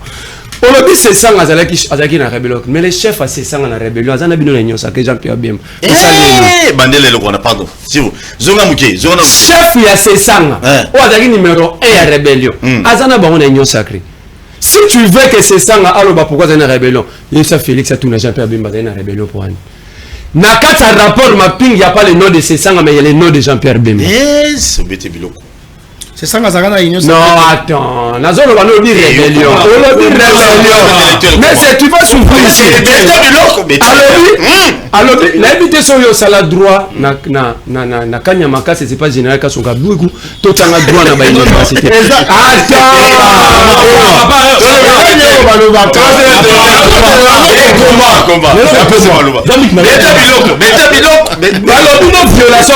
Alors si tu es juriste, conscient dans le téléphone, lis en public l'article 34 de la Constitution. Félix Tshisekedi a même besoin de EAC. Yoga Mamalobi na place dans Funda. Il a vendu notre pays. Chapitre article 4 traité EAC. Capacité juridique de la communauté. 1. La communauté a la capacité à l'intérieur de chaque État membre d'une personne morale avec succession perpétuelle. En français, chaque mot est dans le contenu. Et a le pouvoir d'acquérir, virgule, de détenir, virgule, de gérer et de céder des terres. C'est là où Félix nous était. Nous avons dit qu'on a tant de temps, nous avons et de céder des terres ou de rester en justice et d'être poursuivi devant les tribunaux à son nom. Point 2. La communauté a le pouvoir d'exercer toutes les fonctions, que lui assigne le traité, y compris d'en prêter tout ce qui est nécessaire ou souhaitable pour exercer ses fonctions. Raison pour laquelle le président Burundi a dit qui a facilité tout ça dans le côté local, Félix Tshisekedi. Est-ce que j'ai-t-il pas droit à porter plainte? Moi, je suis dans les textes. L'article 34 de la Constitution, nous sommes récupéré la dernière prise à parole. L'article 34 de la Constitution, dossier ZAN, Félix Tshisekedi le 10 avril, le 10 mars 2021 avec Bokangayang. Abeti maboke ngalima yo article la Constitution. Abeti nini? Maboke ngalimo bazaro yana mama na bango, basombaka bambisi bafuta ba porter bafuta bien pendant qu'on parlait de la démolition. Yoka Constitution. La propriété privée est sacrée. Ça la droit je crois. Ok. Si on a s'est trompé. Ok, papa, une minute de l'équipe. Point 2. L'État garantit les droits à la propriété individuelle ou collective, acquis conformément à la loi ou à la coutume. 3. Il encourage et veille, Babi observe, et veille à la sécurité des investissements privés nationaux et étrangers. Nul ne peut être privé de sa propriété que pour cause d'utilité publique et moyennant une juste et préalable indemnité. Aucun moment ils ont indemnisé. Bapesa mama ba wenze mususu. Babuka école kabinda bacha wenze batekaki. Mais il faut avoir conduité, il faut avoir maman va te gâter. D'abord que buka école pour cha wenze. Très bien. Octroyé dans les conditions fixées par la loi. Yoka dernier, il a fait ce comme important. Nul ne peut être saisi en ses biens qu'en vertu d'une décision prise par une autorité judiciaire compétente. Félix peut nous prendre une décision judiciaire compétente, dûment délivrée par une autorité compétente. C'est pourquoi je vais lui porter plainte. C'est pourquoi je vais aller saisir la Cour constitutionnelle. Félix Alaksabiso, décision judiciaire qui est Babukazando. Conformément à l'article 34. Merci beaucoup. Merci. Alors arrêtez de faire les juridismes et des sous-bois. Merci beaucoup. Avant Pistis, n'a pas Christian. En tout cas, rapidement, aux 30 secondes, réaction à eau, n'a pas de deuxième sujet. Ndeko, Azalaki est incapable, il y a qu'à démontrer que la police n'a pas de ça la malade. À 8 ans, soit parole à l'objet de côté, à s'attarder sur beaucoup de points, et notamment, comme d'habitude, sur la nationalité de Moïse Katumbi, où Ndeko Félix Tshisekedi a zongi c'est la passeport, on a été congolais. Donc, débat, on a raison pour laquelle on s'est sous pour la Félix, il a donné notre nationalité à Katumbi au Yolobi étranger. Donc, il a vendu encore le pays. Bon, Katumbi a étranger, Katumbi a congolais parce que Félix Tshisekedi lui a remis son passeport congolais. Merci. Nationalité Oyo à Talaranango depuis toujours. Et puis, Ndeko. Lelo, Binobo Kolobamabe à Joseph Kabila. Moïse Katumbi a outi exil la commune à Lubumbashi. Premier meeting ya Moïse Katumbi a lobby que Mutuka moko etambolaka na ba chauffeur mi balete parce qu'à l'époque tout bandé ko yebate Kabila na Tshisekedi qui gérait réellement pendant que Moïse Katumbi a loba que et Seigneur Félix Tshisekedi yenda za la motumbi mokumbi Mutuka principal Mutuka etambolaka na ba chauffeur mi balete Augustin Kabuya na Jean-Marc Kabund a on a limité bazo yebisa bato a IDPS que Joseph Kabila est sérieux. Oya lingi toka bwana na FCC c'est qu'à lingi mandat Félix Tshisekedi a ça la deuxième mandat. Pendant que Moïse Katumbi disait ces choses pour que Félix Tshisekedi a Zouamboka dans sa totalité à gérer yango bino bobande ko défendre unité à FCC cash o lelo boni ko salir Ndeko Kabila. Donc l'UDPS en tout cas ngana zalaka déçu na ma UDPS a sali parce que combat nyoso Etienne Tshisekedi ya Bunda sikoyo babwaki yango na mai yango Tshisekedisme ekufa. Merci beaucoup. Tokoma na fascisme na bétonisme. Bango baye ko installer biso lelo o tozomona que rien ne marche mais en tant que dévoyembe la Félix Tshisekedi tongo midi poko. Merci beaucoup. Beto. Ndeko na pistis. Beta bilo rapidement tous contre un sixième sous. Dioso. Na baranayo mbala epele. Que ce que ça les kambarolo baté. Nabi qui défendre le régime le roi oyo ils a kokoso tata kokoso ils a kokoso ni au sanate na lo barana yo soko sa le kokolo baté vanda nanda tika ko ya ko se humilier pamba on a la personnalité ya ko préserver malambozo lo bao et utika lao abarozo selongo dans 10 ans dans 5 ans dans 3 ans so la kamoko baté vanda nanda ku maman la melayo fufu olia jour où la maman roloba oye qu'est-ce que tu retrouves l'essentiel pour tout on a si monsieur minute est-ce que bino ba tu as union sacrée toi il dépèse toi tu as 10 ans il y a sabanseti tant il y a combien de propositions alternatives ici vous rencontrez des listes sur la question il y a politique il y a défense la sécurité en boka ngala ko linga ete kulu to azali a peso micro otanga to pesa bakanisi boye alternatif. Oh, c'est ça la pesa. Vous n'avez jamais la proposition bino. Boye bozi mutu ka wa bengi Congo bozo ko mango ndenge bolingi. Bokazi ke Congo za sabanzete te. tala ba Kongomani ne tandoye sa bango qui na vivant Etienne Tshisekedi ba alliance au bino UDPS pour ne ko signer dans cadre de ASD, Alliance pour la sauvegarde du dialogue, le 23 avril appuyé par le Rwanda. Et dans la alliance Nini de son vivant. Pour battre la réponse était boye ko sa peuple azab mu na bilote. Boye zoba peuple tongo me dit pourquoi té UDPS du vivant de Etienne Tshisekedi. Accord Nini Bouchina na RCD appuyé par le Rwanda. ASD. Bilobe ba ko rombo lo ba. Bon signa ko ni ba IDPS ko lo ba ngo pété. Bolo ba pété ba pété. Mais celui boye la personne date c'est le 23 avril 2002 va signer l'accord. Tika va signer ça. C'est très sérieux. Le 23 avril 2002. Ce qui a été RCD ba Kagame dans tel domaine, dans tel autre domaine. Rebelle.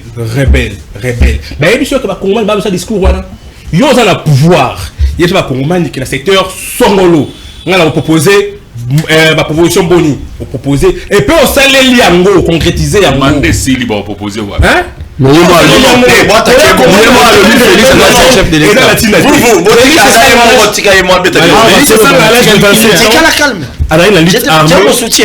le lycée sans l'âge de 27 ans la lutte armée contre un gouvernement issu de la rébellion au Babena la Etienne Tshisekedi donc c'est na kabiaka nous on est ensemble d'état bon le laton on me dit pourquoi tant le gouvernement ici a rébellé aujourd'hui Etienne Tshisekedi donc c'est na kabiaka mwanga vous avez joué pour le rôle qui vous a le gouvernement a assiégé le gouvernement à rébellion vous avez joué déjà aucun discours la personne sous tolère souka soit comme rôle batté vanda nanda merci fufu on a une minute bon ici la mission les mains on a le président de la République qui était aux loba on a loba déjà merci on cas à tout moment il met comme transition faut la paix ce principe moro ya droit international et bi pacte sunt servanda et l'igno loba que selon les accords au bas état bazo signé les états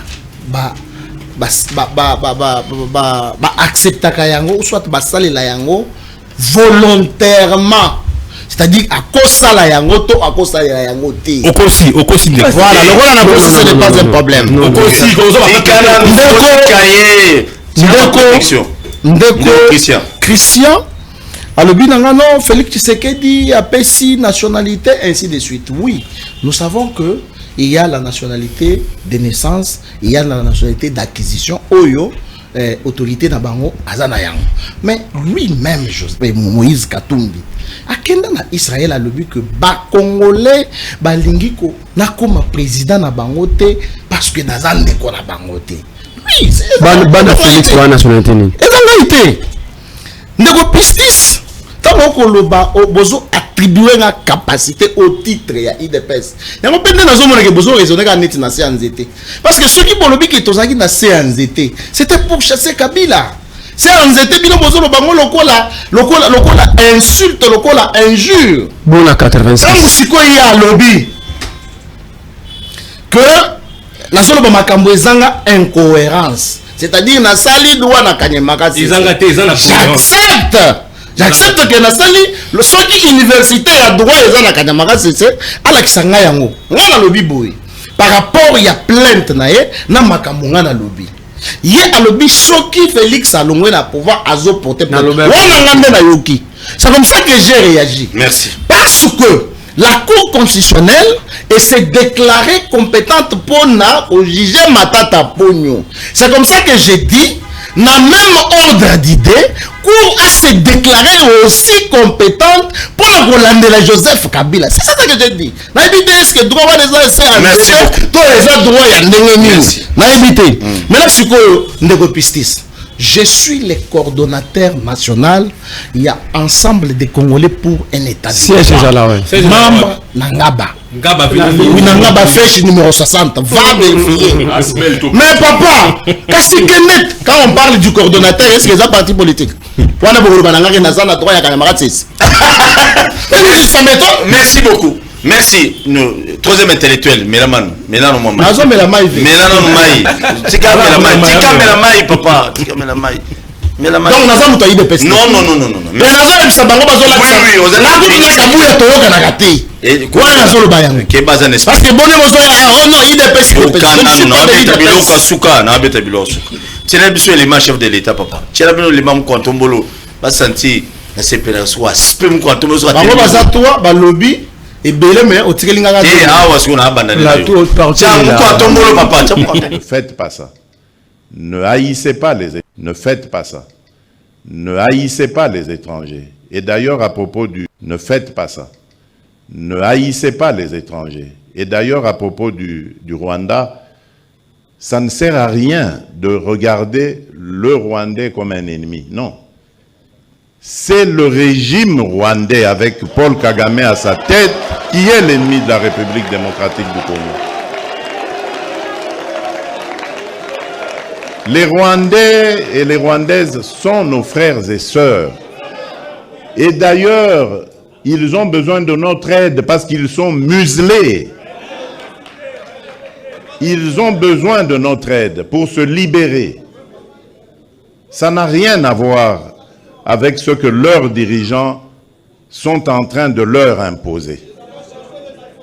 Donc, ne les regardez pas comme des ennemis, mais comme des frères qui ont besoin de notre solidarité pour nous débarrasser et débarrasser l'Afrique de ce genre de dirigeants rétrogrades qui ramènent les méthodes des années 60 et des années 70. Alors qu'en Afrique, on avait décidé de mettre fin au bruit des armes. Si vous vous rappelez, ceux qui suivent un peu, c'était 2020, il fallait taire les armes en Afrique pour que l'Afrique passe à autre chose, comprenne qu'elle est la dernière de la classe dans le monde parce que, justement, à cause des guerres et des divisions. Nous nous étions entendus comme ça. Malheureusement, ce n'est pas arrivé, on a dû encore prolonger, mais c'est à cause, justement, des dirigeants tels que Paul Kagame. Et il s'enorgueillit d'être un faiseur de guerre, un spécialiste dans la guerre. Il en est fier. Moi, à sa place, je me cacherais, j'aurais honte d'assumer le fait qu'on sème la mort et la désolation. C'est honteux. Et je dirais même diabolique. Nous n'allons pas manger de ce pain.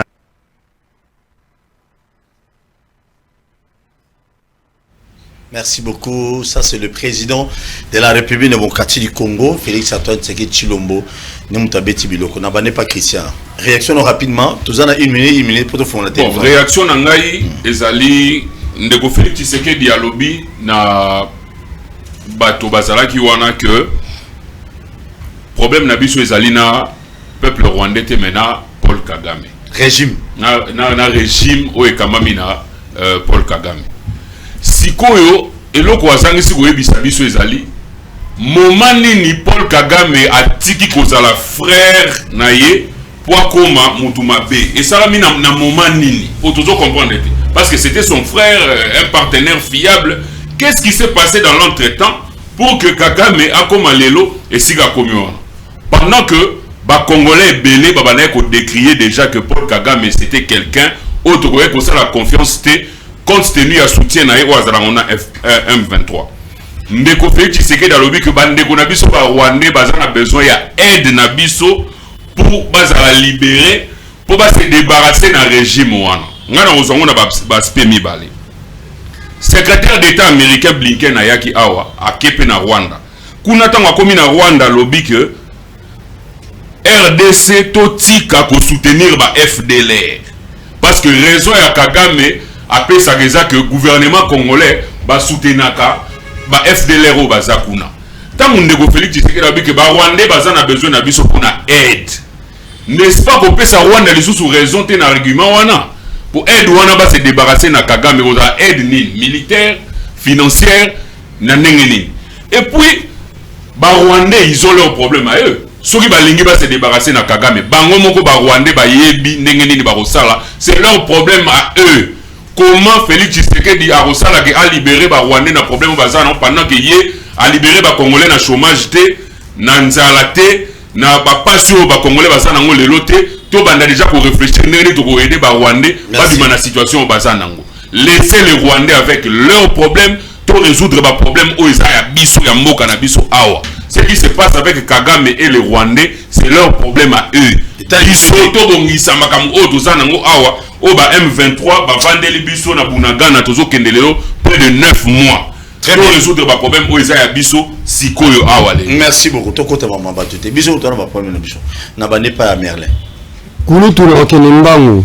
Ndeko nanga seli susu l'obsu ya droit kanya makaki. Une minute. Na droit international herba ratifiaka, ba ça il a rendu de bonne foi parce que le droit international autorise à chaque état à jouer un texte à quelqu'un. De mon état ou état a zone a signé sous réserve de tel article. Est-ce que la RDC avait-elle signé sous réserve article 4? Félix a même biso ka be pour la nemi na ngai. C'est ça le bon principe au président droit international éviter sur autant pas prof ni. Alors ce prof anaza vivant ayeba ko sali soni na ye. Merci. Très bien. Est-ce mambo tu bon l'échec à Félix et Outu na kombo bozo benga e beto. Dans le béton il y a rien, il y a que des parasites. Et ça là ba câble, ba barre de fer, et ça les lorotiers. Ce que bozo beaucoup vous benga ta Fatima Belete pour qu'elle s'attende à ma belete to rolona to retourne. Dans le béton il y a rien, ba ça que lorotier na béton. Donc à partir il y a combo. Sur Otali azo bétonner partout. Mon difficulté même transport à bétonnant. Collier ba congolais à bétonner. Aena EAC zone tampon bétonnage. Il est en train de bétonner partout. Alors que Félix Oya gangara non. Ce que vous avez atteint dans la PC solution. Solution. Bazol ba que sous embargo. Mais matière tout à son bassin la ramène nous pas la biso toi na cuivre, toi na fer, toi na bois, toi na nyonso. Mao c'est doux. Azare na embargo te mami pesa ka embargo kangisine. Qu'est-ce qui manque à Félix? De recruter des scientifiques congolais, de recruter des intellectuels, des chimistes, des électrophysiciens congolais. Extrait matière, bah ça la arme. Et c'est ça aussi la communauté internationale nous interdit. Au lieu de là-bas, la biso. Est-ce que nous n'avons pas la capacité de fabriquer ici? Parce que la matière, nous sommes arrêtons de plairer. Un président de la République a plaire ni cherté. Un président de la République propose des solutions. Merci. Là, Félix a la campagne à Kagame. Là, il est en train d'appuyer Kagame dans l'argumentaire et que Bisoto Dama. Yemogona a autonomé la territoriale. Son a tout dit Joseph Sanga, Nani Félix a nommé comme administrateur à la territoire à Rutshuru comme Royati. Alors, mais lui, il n'arrive pas à résoudre les problèmes à l'interne. Il y a un violé condition de l'article 69 parce qu'il a rassuré sur la unité nationale et la cohésion. Mais il pense maintenant résoudre les problèmes à Rwanda. Merci beaucoup. Alors, il y a un autre qui est tout là. Non, c'est tout là, ça peut me rendre né. Félix, pour Rwanda comprendre que Kagame. Très bien. Merci. Pistis, rapidement. L'ennemi des Congolais, c'est le régime Kagame et Kagame. Dans le discours, il y a béton, il y a Diosso, il y a 10e rue. On a des observations. Rapidement. Et ça, discours doublé d'incohérence na contre-vérité. Incohérence pour l'année. Au Rubanza, Kagame, qui ami et frère, il y a béton. Entre les États, il n'y a pas d'amis et de frères. Les États sont voyous. Entre les États, il n'y a que les intérêts. Intérêt à peuple de Anini. Intérêt à peuple de Anini, tu dialoguer, tu trouver solution. Intérêt à peuple congolais qui sécurité à l'est. Ils ont qui nous benga moutado c'est mettre terreur na désolation à l'est, amis et frères. Il y a incohérence. Contre-vérité. Mais le mal congolais, l'ennemi congolais, le mal congolais, il manque de leadership éclairé et fort où ils ont incarné. Voilà le bien côté. C'est exact contre-vérité. Mal congolais sous-souligné. Manque de vision politique claire dans le secteur de défense, sécurité, dans le renseignement. Oh, il y a dans le côté. Mal congolais sous-souligné. Aucune planification. Au bout manque mal congolais sous-souligné. Complaisance dans les affaires de l'État. Bah mal congolais wana alors bien côté. Kagame n'était à organisé à l'intérieur pour avoir des services de sécurité, de défense et de renseignement efficaces. Kagame était dans Sabino. Vous avez un moyen logistique, matériel et financier au FRDC pour boutre les groupes armés jusqu'au dernier retranchement. Kagame était. Kagame était dans notre détournement des deniers publics matin, midi, soir. Ne bandeli un procès sans outil les lots. Kagame était. Donc il ne faut pas mentir aux Congolais. pays voisins doivent déranger Bisso. Mais à l'intérieur, il y a un manque de leadership éclairé et fort. Très bien. Il y a un manque de vision politique globale de ce pays. Il faut noter pour qu'en 2023, quand on se débarrasse de Félix Tshisekedi, à Zongi 10e minute, à Zongi Belgique, qu'on se débarrasse de l'union sacrée pour que Mboka soit Kimia et qu'il y ait il y a développement et la transformation sociale. Bon, Mbosso qui est Mbosso. Oui, l'autre. Ceux qui vont se débrouiller. Est-ce que bien Mbosso? Ah, ça va plus de son. Très bien, merci beaucoup. Beta Biloko merci beaucoup. Téléphone parce qu'il dit appel. Nécopole. Beta Biloko. Nakomi makambo Christian Lobi. À quel moment Paul Kagame a tiki kozala frère et partenaire fiable ya Félix et puis discours il y a incohérence et contre-vérité. On va répondre à Bangomi Balé à la fois pour Nasuki Sana vous. Ils nous ont traité de tous les mots. Oh frère. Premier volet. Nous sommes tous des Africains. C'est-à-dire ceux qui n'ont pas béni Camerounais qui ont frère Nanga, ce n'est pas un péché. Arrêtez avec la naïveté, s'il vous plaît. Non, arrêtez avec la naïveté. Vous avez la tolérance. Arrêtez avec la naïveté. Vous avez la tolérance, s'il vous plaît. On plus de 6 millions de morts. Justice. Frère. Vous avez la passie. Arrêtez avec la naïveté, s'il vous plaît. On n'a pas le pays comme ça. Beta Biloko. Beta Biloko. Mais si tu me déçois. Non, il faut apprendre la notion. Il y a ici depuis de 6 mois de mort. Je ne peux pas venir sur un plateau apprendre que ceux qui n'ont pas le bâti à la Kenya. Merci beaucoup. Conseil non, ceux qui ont la makambo le bâti, vraiment. Tu as parlé, je n'ai même pas toussé. Vas-y. Tu as vu que Baza 3, ils ont parlé contre moi. Nati Kalikinia. Dans mes peu de 2 minutes au Pessinga, abandonné sous ce côté. Le pouvoir. J'aimerais dire, nous sommes tous africains. Ezala Rwanda, Ezala Cameroun, Ezala Ouganda. Nous sommes africains. Ça, c'est le premier volet. Donc, ceux qui, moi, Papi Diosoto, Félix Tshisekedi, Dito Christian, Abeni, Paul, Abeni Nani, frère Nanga, ce n'est pas un problème, même Paul Biya. Et dans le problème que nous sommes, parce que nous sommes tous africains. Deuxième volet, c'est la diplomatie. Nous avons montré à Paul Kagame que nous sommes plus forts dans la diplomatie que hier. Donc, si que aux frères Nabiso, c'est à ce moment-là que nous allons répondre à eux. Donc, si que aux partenaires Nabiso fiables pour te bendaye pembeni, te tchaye contre mire. Nous savons à ça contre mire. Je vous dis. Non. Bon, c'est là, non, papi, je suis au Kay Beta Biloko, papa. Je ne sais pas si Beta Biloko. Quand on Moïse Katumbi, quand on se sent oh, tu es étranger. Beta Biloko. Bon, donc, je disais ceci. Ton sali diplomate, c'était un langage diplomatique. Oh, Félix Tshisekedi a utilisé qui pour la Kobene Kagame a tiré contre mire. Aujourd'hui, même la communauté internationale les a bougés. Il y a le bi, il n'y a pas ceux qui planent, il y a le bi, ainsi de suite. Mais Makambuno Soyo, et bien on a état de siège. Si même Makambuno Soyo, on a état de siège. Mais là, combien de diplomates internationaux, Bazo Salabanavette à Kinshasa. Nous, je peux dire non, Félix Tshisekedi Salagaboy, Félix Azoboya.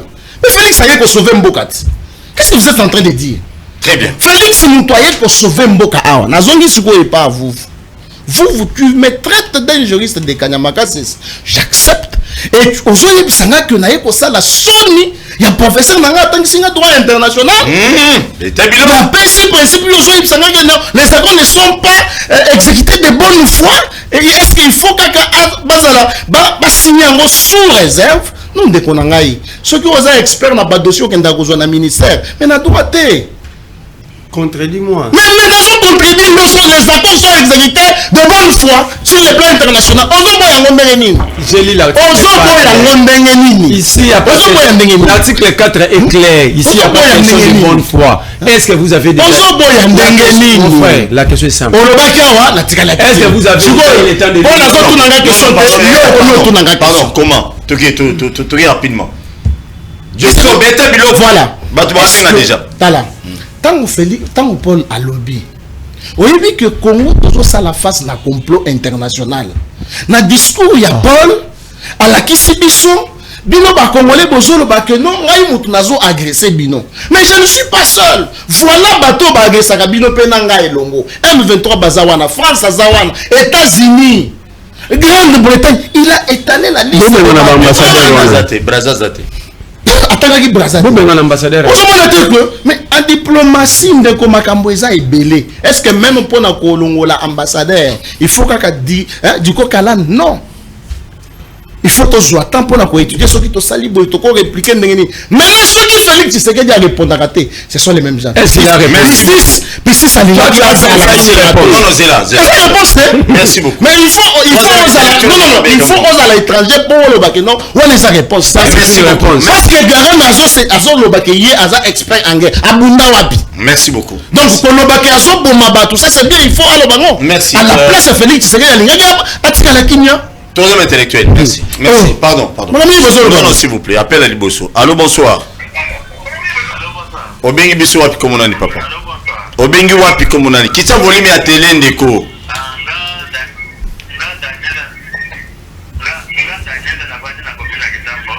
Oui, Daniel. Tozo yo. Kita no volume Daniel. Daniel, volume maintenant la télé non qui tient mon nom. Il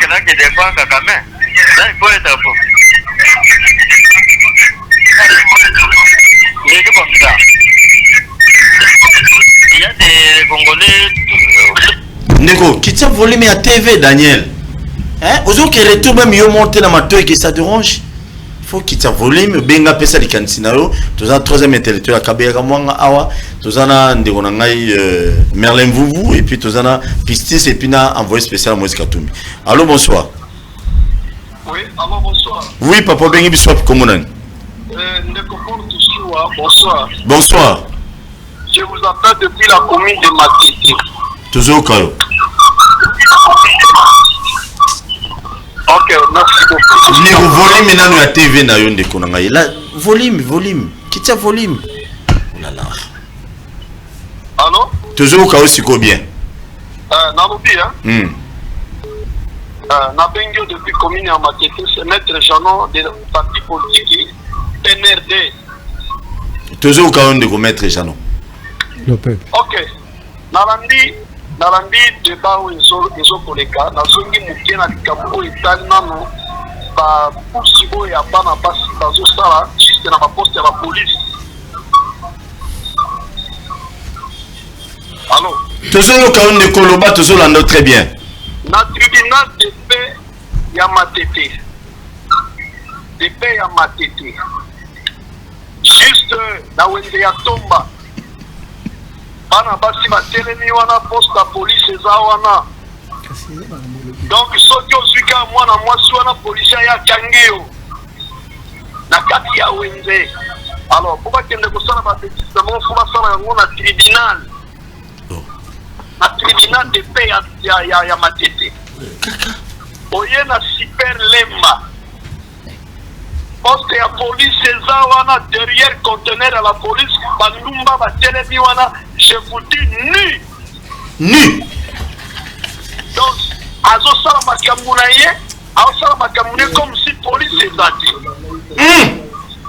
Votre information encore derrière Moamba. Police est en face wana si abandete na sima ya Moamba. Na héros déjà boketa la wana mais ça ne va pas. Police est ça wana. Donc la seule biso moko tozo koma wapi pona likambo tali face na police. Parce que police da pona ko sécuriser bati na biloko na bango. Comment police doit tika basi bazosala kindumba ni comme ça na juste na côté na bango. Papa Zala concentré hein. Baloba moi kindumbo cha chef de l'état antenne monsieur. C'est quoi ça? Vraiment avec beaucoup de regrets. Beaucoup de regrets. Inspecteur provincial et à la police générale Kassongo a trouvé une solution pour la policier. La capella. La capella. Pas si police est zawana kana quoi la capella, si ma capella régit de zawana. Aujourd'hui moi si au fout 1000 francs au continent na régit des eaux. Au fait la policier 1000 francs au continent na carte régit des eaux. Et ça va qui lobby na Na partie mutuka na télé na zotana na dit mais où en sommes-nous maintenant vraiment? Na butu et comme il va lier avec publicité na moi et comme institution à l'État. Merci. Police a beaucoup confiance en ça. Très bien. Baouchana. Na komi juste na Ista na Ndolo. Baouchana va créer embouteillage pour la colombo na chauffeur ba plaque ko poto la bango mbongo ko torturer bango en présence ya PCR. En présence ya PCR. Mais je me suis dit vraiment tout ce qu'il doit. Unité Moussou se divine en boka combat ou Tchana ou est remplacé par PCR. Général Ikassou. Mission na yo est nini dans la police. Merci beaucoup. Allô? Quand te comporte soua, émission et perception les autres en dans une photo dénoncée. Très bien. Na retour question moro. Oui. Ndeko yo oyebi bisika nyo so ba chel baza. Ezala ngo tambola karato e mo leka kuna 2-3 fois. Le comporte soua na zaki noir. Merci. Qui ça malam. La bande en ligne na kapela na régie des hermons na population na outil audience. On a dit à moi ta banane de la moins bière. Merci. Maître, heureusement bien mère azate maman ko ata bozana e pembeni kanga kandati. Allô, bonsoir. Papa, s'il vous plaît, au Bengo se présenter. Sauf que tu volume était là au 4 appels. Volume, qui t'a volume à télé. Oui, Daniel, toujours au cas où. Qui t'a volume. Il y a des Congolais qui défendent Kagame.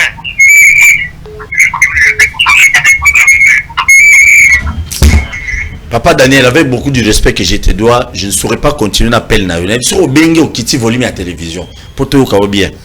Vous avez dérangé dans votre monsieur Nanda ou Bazo la no bien quand même. C'est l'air au bas monsieur va vendre la manette ou à ta on a aussi signé des documents déjà. 3 tonnes. Allô, bonsoir. Oui, au Bengo biswap comme on a. L'Obama casse de volume de la télévision qui tisse qui sensu. Kuna ba problème ezebele beta bilo. Toujours quoi. Nalinga tuna vraiment que nasali pona ba policier ya Kinshasa. Bon. Ndeko. Kanyo so poste la police ezali. Allô? Allô? Nazo obligé au 4 au téléphone. Vous vous dérangez sur bien carrément, je vais laisser les appels. Soit vous benga volume likolo vous nous dérangez, vous dérangez dans ma dégonction s'il vous plaît. Ce n'est pas bien. Sur au bengi volume à likolo dans vous obligé au 4 appels. Désolé. Allô, bonsoir. Bonsoir. Au bengi biswap comme on a. Na bengi bino depuis commune Kisenso. Kisenso. Comme on a. Bodrik Ngoma Mavungu. Toujours ka Bodrik ndekono vous voisawa Mavungu. Nazo ka ina lela effort. Lela effort. Na kasi koleka. Beta biloko. Na lubi boyi, ngana za chauffeur. Remarque na sali na la police congolaise. Et si kanyo so poste la police ezali. Nazo yebate et comment parking ya bomba kamituka na ba moto to nini. Rôle la police ezanini. Ils ont rôle ya bomba ba peuple, ko protéger ba peuple na bien na bango. Mais la police a comment ko garemi tuka comme le gola parking bomba kamituka to nini. Musala rôle la police ezanini. Général Kassongo. Il m'a passé mon ordre ko bomba kamituka ba bomba kamituka na ba poste de la police to nini. Paul Toussoua papa nangai. Beta biloko. Très bien. Kaka sika ba bomba kamituka ne comme sika comme ba hôtel. Kaka na ba tia ba mana ba policier. Na yebia ba bon sentela qui cherche sur la de la paix awa. Donc et comme sous cette comme parking au bomba kamituka. To comme what? Merci. Merci beaucoup. Merci. Mais avant de continuer l'appel, obi tout ça là part de choses. Président Félix Tshisekedi a quoi contre maman souci à ta parking était quand même. Bon qui ça y est, azali président de la République, garant de la nation papa. Tout qui était le niveau en tête, tant bozoloba, ozoloba oui. tana no commandant ya la police à district na yo lokola ya Tchango lokola ya Funa lokola ya Mwamba lokola ne boko bandoloba on bandoloba te no président de la République atala mama souci atata yo mo eli ba bepe ba parti politique ko monsieur za pemina mai nini mai kalam so koto ta soni ba chebo ba bino boze ba parti politique joue non là et la bino penal labo. Allô, bonjour. Oui, allô, Paul Touchou. Oui, qui t'a volume à la télévision toujours là. Et ça, toujours au Congo à Wandeko. Voilà, toujours au Congo très bien. Bon, Léopold. Beta Biloko. Comment on Comment on a eu des choses à la comme Ngalema. Ngalema, Beta Biloko. Toujours au Congo. Dans le bigo, dans la concentré, ça va, plateau, ce qu'on a le bana. Troisième bourrique, voilà. Je suis désolé. Ici, on n'insulte pas, on n'humilie pas les invités. Exactement. Chez moi, ça ne passe pas. Ouais.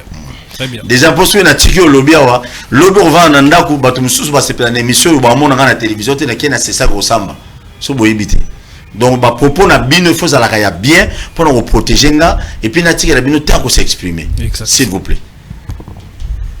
Allô, bonsoir. Oui, allô, bonsoir. Bien, bonsoir, comment on est? La Béni depuis commune à Mongafoula. Je me présente, je m'appelle Maître Mabera. Maître Mabela. Oui. Toujours au cas. Intervention en Ndeko a défendre l'action il y a notre président de la République. Maître Mabela, l'homme m'a cassé papa. Dans le but de la diplomatie, il y a Zokounissa, diplomatie au marché. À part ça, dans le la police, la police a vu à Kinshasa une image où ils ont montré ça parce que c'est ça, nous avons prince, nous avons policier. Mais quand on dit la place, nous avons comme parking, mituka, hôtel, pour une intervention par la police, ce qui il faut foutre un bon avant il y a une intervention. Et puis à tout le monde, au foutu bon ou dans ce une intervention, il faut nous déjà personne dans mon temps. On a une image à bien. Merci. Appel Cilia, on a vraiment sérieusement débordé. Il faut dire depuis 17h30, mais comme à 18h25, donc tu as débordé ma casse. Nous avons ça vraiment beaucoup aidé dans le plateau. Nous avons pas une pistis. Une minute et pour ton réaction. Je suis désolé, comme un message, je vais lire ça. Merci. Na tonjo botonti mingi ndeko mopandi sango pona mbela pona to éclairer l'opinion internationale sur des questions de l'heure. Na remercier pe bandeko nanga sur le plateau pour le débat républicain. Na bandi été bandeko na sobazo souffrir na affre de guerre. Pe ba affre ozali ko semer terreur na désolation. Na bandi été to ko défendre Kitamboka na territoire ya mboka na biso par nos vaillants combattants battant à l'est, voilà, to ko défendre ango pe to ko benga na munguna jusqu'à son dernier retranchement pour être mboka oyo sengeli na paix, sengeli paix na prospérité. Na PCP Bayi Kongomani bazo na ngala Kitambo mbote tinga na kanluka na tonjo botoni ndeko Paul. Merci beaucoup Merlin. Merci Kouloutou Paul, merci na ndeko Kabona au plateau. Na ngana kolobaka que le 20 décembre on a une matinée politique pour dire au peuple l'évaluation il y a 4 ans à pouvoir place ni Bamboke Zouamagi, place ni Mboke comme Lelo, quelles sont les failles et puis comment le peuple fait à agir pour sauver le pays. Donc le 20 décembre, na ABC, Bakongomani, surtout Bapandisango Baya, pour déballer une forme à conférence de presse. Très bien, merci beaucoup Ndeko. Maman Chantal P, Azana activité moko, c'est le 10 décembre. Na Bosani Saloane Zagotangaba. Je crois demain, na bémission de trop. Ça beta biloko. Christian. Bon, merci. On a invité la population Nyonso ya Funa parce que nous allons coordonnateur interfédéral et à partir ensemble na Funa. Nous avons sa population à Funa bas à la près pour notre opération enrôlement où ils s'enrôler massivement de manière à ce que tout participer à l'élection pour que tout soit changement autres allez que souhaiter depuis longtemps. Merci beaucoup na Balandi Nyonso Et bonne soirée à tout le monde. Merci beaucoup. Ça dépend. Bonne soirée, bonne journée, bonjour. Bonjour. Ça dépend. Oui. Merci. Toké Nani. Josso, troisième intellectuel de Kabaya Kamwa. Merci beaucoup, mon vieux Paul. Et puis que Bissot a bailli politique. Tous les coups sont permis. Les gens ont bako finga, les gens ont bako kumisa, ainsi de suite.